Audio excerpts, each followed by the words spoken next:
Morning, colleagues.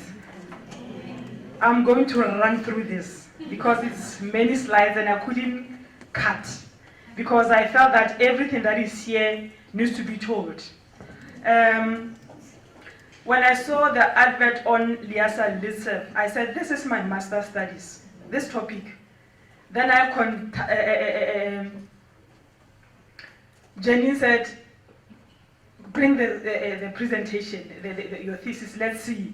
Then she said, okay, then you can come in and share with the colleagues. I'm glad that this is still a hot topic because I graduated in 2015.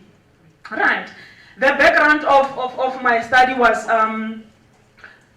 motivated by workplace challenges, like we had Professor Winbeck saying, the need for organization to maintain a competitive advantage. And then also I looked at what the literature was saying regarding workplace information literacy.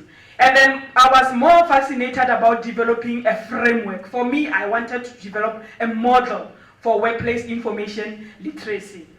Right. And then I looked at the literature, I looked at what the public sector was doing. I looked at the private sector, I looked at the public sector, and then I looked at higher education.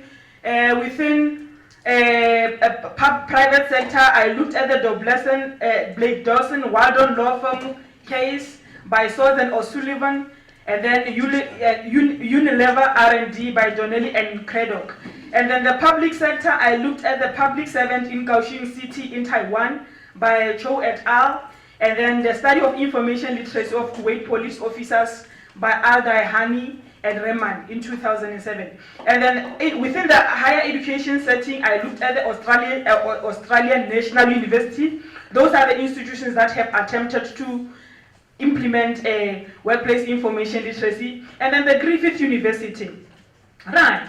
And then the research method that I used for my studies was a mixed method, combination of qualitative and quantitative methods, and then I used questionnaires and interviews.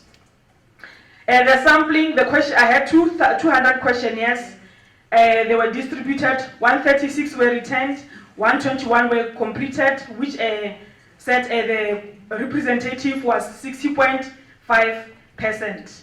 And then the sampling of the qualitative data, I had 20 interviews and it was senior management of the university. And then again, it was based on the fact that there were decision makers in the university. And then again, I used committees in the universities. Your equity committee, employment committee, those are the committees that I used for my studies. And then with regards to the demographic, qualitative data, I looked at the demographic data, and then I looked at the workplace information literacy needs, workplace information literacy as part of corporate strategy because it's important when you want to contextualize it, and then I had open-ended questionnaires. And then the level of studies on those 121 questionnaires that were returned, 12 had grade 12, 17 had diplomas, 27 had bachelor's degrees, 7 honors, masters were 24, and then PhD were 37. And then senior management were 23, middle management were 19, and the junior were 77. Right. And then I also had to look at their perception, whether they think they're able to locate, analyze, and assess the value of information. 28 strongly agreed, 76 agreed, and now when you the combination of the agreement pattern indicates that people said yes, they believe they have the skills to locate, analyze, and assess the value of information, whereas only 5 and 3 disagreed when we look at the agreement pattern. And then the frequency of the information need. We wanted to find out if they need information, how frequently do they need information. 95 needed information on daily basis, and then weekly it was 16 that needed information on daily basis, and on a monthly basis it was only 10 that wanted information, which made the total 100%, 121 respondents. And then now I had to decipher from that group in terms of qualifications. Then I looked at bachelor's, honors, masters, and doctoral and excluded the matriculants there. Then I discovered that with bachelor's degree, 23 needed information on daily basis, Honors was 16 that needed information on daily basis, 27 masters, and 8 were doctoral. So it was 74 respondents. So you can see that a lot of people needed information on daily basis. Weekly, it was 1 bachelor's degree, 3 honors, and that's it. Right. Workplace information literacy importance for organization. I also had to determine whether is it important for organizations to have a workplace information literacy. 82% strongly agreed that yes, it's important for organizations to have workplace information literacy. And 32 agreed as well. So the combination of the agreement pattern, they still demonstrate that there's a need for workplace information literacy for organizations to grow and develop. Right. Workplace information literacy as part of corporate strategy. 76 strongly agreed. And then 38 agreed. And then when you combine the agreement pattern, yes, they confirm that yes, corporates need a workplace information literacy strategy. And then workplace information literacy, should it be optional or should it be compulsory? So 66 says it has to be compulsory within the workplace. And 54 said it has to be optional. All right. So we'll look at what the qualitative data says with regards to this. Right. Workplace information literacy as part of job descriptions. 27 strongly agreed that it must be part of job descriptions. 58 agreed that it must be part of job descriptions. And then 5 disagreed, 29 strongly disagreed. So that 29 is a big figure for us to really be concerned about, to say, why do they say it shouldn't be part of a job description? But now when we look at the agreement pattern there, it indicates that majority agree that it must be part of job descriptions. Right, who should be trained? They said individuals, every employee, all personnel, all staff, academic staff. And this one was answered by 109 respondents. And then who should take responsibility for workplace information literacy? Because now we have to put it within a department. You can see that 62 respondents said it must be within the library. And then training and development, which is a unit of HR, it was 10 that said it must be part of HR. And then 8, it said it must be part of ICT. So I'm just looking at the bigger figures here where they wanted workplace information literacy to be placed within an institution. Right. The qualitative data, I'm going to skip this. Yeah. The perception and the importance of workplace information literacy, because now I was interviewing managers and executive managers of the institution. They say it is important because it enables someone to know more about their area of expertise. And again, they said it helps people to actually know about what is going on in the workplace and also about the rights, especially employment rights and equity policies. So those are the things that they were emphasizing are important for people to know within the workplace, applying workplace information literacy. And then the role of information in developing expert skill, they said yes, it enables, it makes people to deliver on what needs to be delivered, and people need to know the embedded subject of what they are actually doing. And when somebody said yes, information is critical because now people need to know about new developments in their field of expertise. Importance of training in workplace information literacy. Somebody said yes, it will help to know the importance of really the fields, and then employees will be developed in their areas so as to render quality service. So this is really fundamental what the participants were saying. Workplace information literacy as prerequisite for employment. They said yes, it's absolutely important that it must be so that people are able to render efficient services, and then they will not be declared lazy, like somebody has said that. And then people attend conferences, and now they need to know what is important, and the seminars that they attend. People need to have good information literacy skills to be able to present in those conferences. And then workplace information literacy, not as prerequisite. Others were saying, I don't think it should be a prerequisite, but people should be trained upon employment. That's what they said. And then workplace literacy inclusion into the staff induction program, they said yes. It must be included into the induction program so that staff are empowered to perform their tasks with efficiency and effectiveness. And then the committee's role. They said the committees will give feedback to faculties. They will be able to influence decisions that are made by the council and the management of the university. And then they say it must be implemented from the top and then cascaded downwards so that it becomes an institutional practice. And then now the framework. Going to the framework, I had to look at what should the framework entail. There should be managerial and institutional buy-in. And when you look at the buy-in, it consists of needs analysis and situation analysis. Now, when you look at the needs analysis, it must be aligned with the university corporate strategy, and then there should be a formulation of a workplace information literacy policy. And then a program should be designed, and then there should be program administration, there must be awareness raising, and then there should be ongoing monitoring and evaluation. And then let's look at buy-in, the institutional buy-in. The institutional buy-in concerns executive management, buy-in, academic staff, and support services. It included deans, head of departments, and other faculty staff. And then needs analysis. That one was situation analysis. Now we look at needs analysis. The needs analysis, we had to look at the institutional needs and then the individual needs. The institutional needs looked at the vision and mission of the university in maintaining competitive advantage. How is workplace information literacy embedded into that? And then staff level, they wanted also institutional needs for staff at all levels to receive workplace information literacy training.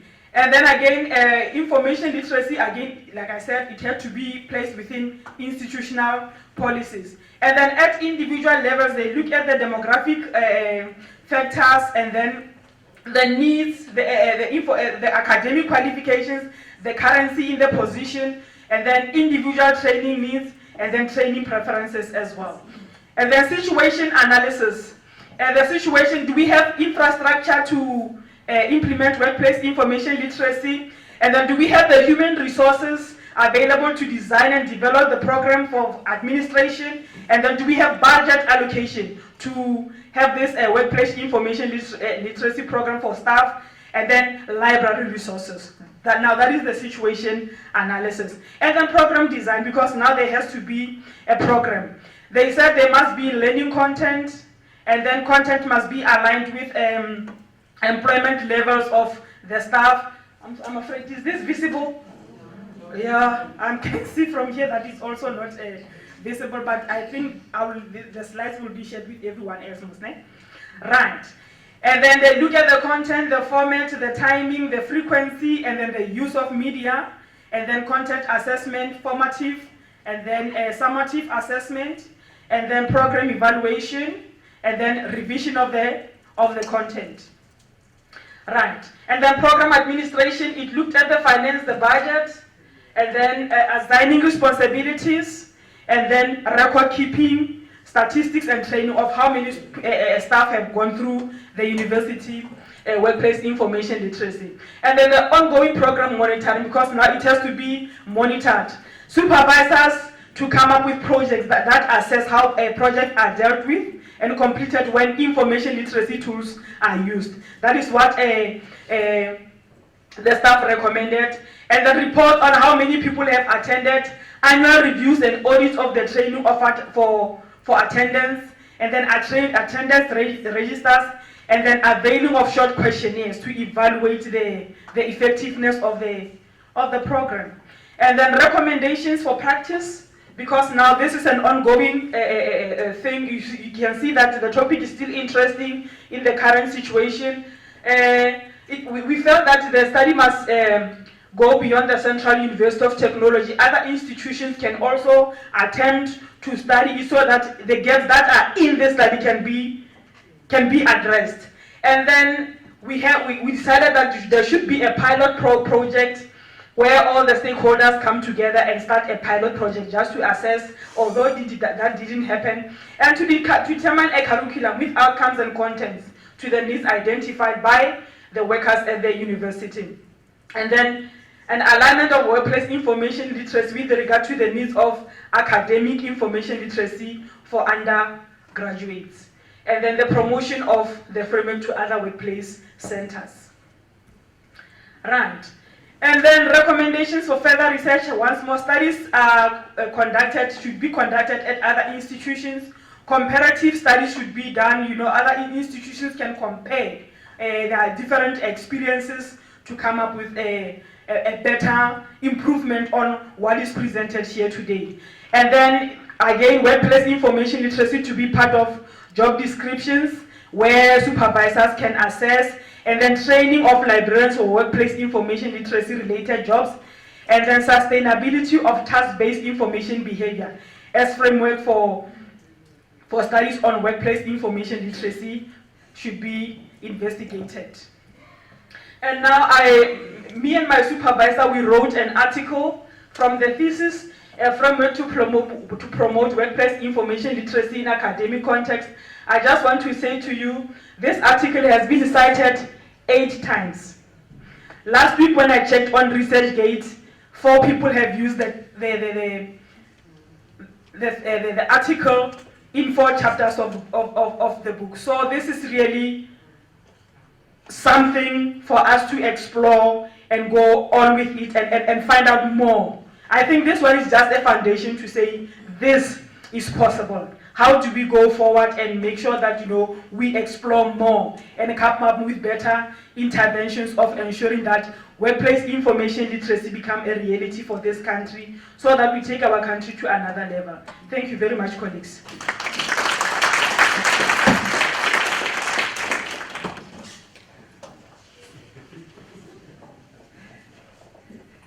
Thank you very much, Jeanette.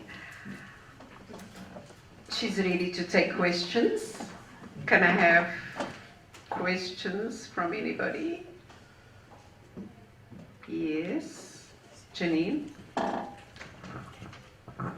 Thank you, Jeanette. I wonder if you have implemented it in any of the universities, even if it's at a smaller scale, in any other department within a university, that you have rolled something like this out to someone, one of the departments, that's the staff or academics or whatever, and how the impact has been.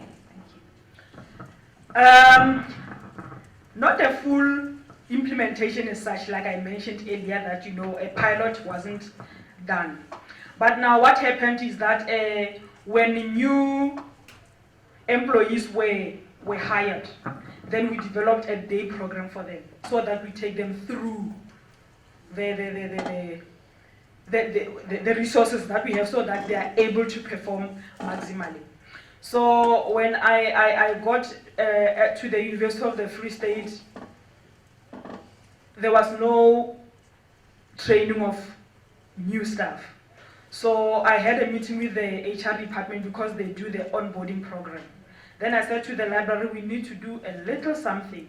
So they didn't understand. Then they didn't want to meet me. I said, no, schedule a meeting so that we discuss. Then I tell you what we have in mind. So we met and they said, oh, we never thought about it. We never thought how the library can fit into our program.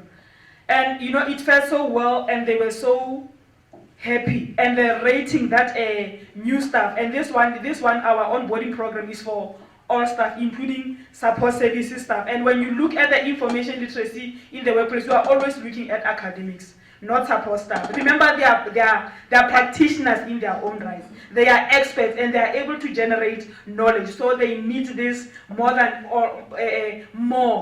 You understand? So I think emphasis should be put across board. Thank you. Thank you. Can I jump ahead of you, Joseph? I also have a question and then Joseph will follow. So when you did your survey, you, I guess, had a definition of information literacy. Yes. So especially in terms of support staff at our institutions, what about digital literacy? I think there's also something called digital fluency. Was there anything raised like that? In fact, what happened was that when I went to interview the executive, they were asking me, what is this information literacy? So I realized that they do not know. Then I had to explain and say, oh, okay. Then they start, so it didn't go to that level. I think maybe in exploring, maybe a brief study, maybe a short article can be explored in this line. Yes, thank you. Thank you. Joseph? Okay, thank you. Thank you very much, Jeannet, for the presentation. I think it's very informative for us in terms of how perhaps we can better design our programs. I think of interest to us as a CPT specifically is the content of the information literacy intervention that you had proposed. I don't know if in your framework, did you develop a particular model for the content? And is that content any different from what we normally would teach your students? Because one would assume that information literacy in a workplace might look different from information literacy at university. So I just want to know in terms of content, was it any different, or was it just that this is what we teach? There was no content that was developed. It was a study to find out the needs. But then when you look at one respondent, they said, when you develop it, look at the different levels of the employees. So it must be developed for specific needs. So it means if we speak of workplace information literacy for a university-wide strategy, we have to develop program for this level of employees. For instance, within the others mentioned that we must have an other program as the university. I didn't put it here, but in the thesis there. It must be especially for the ones lower employees. For instance, they don't know about university policies, and they are the ones that are normally hit by university policies when it comes to disciplinary hearings and those that were raised by the union when I was conducting interviews. Thank you. Any further questions? If not, join me in giving a round of applause again.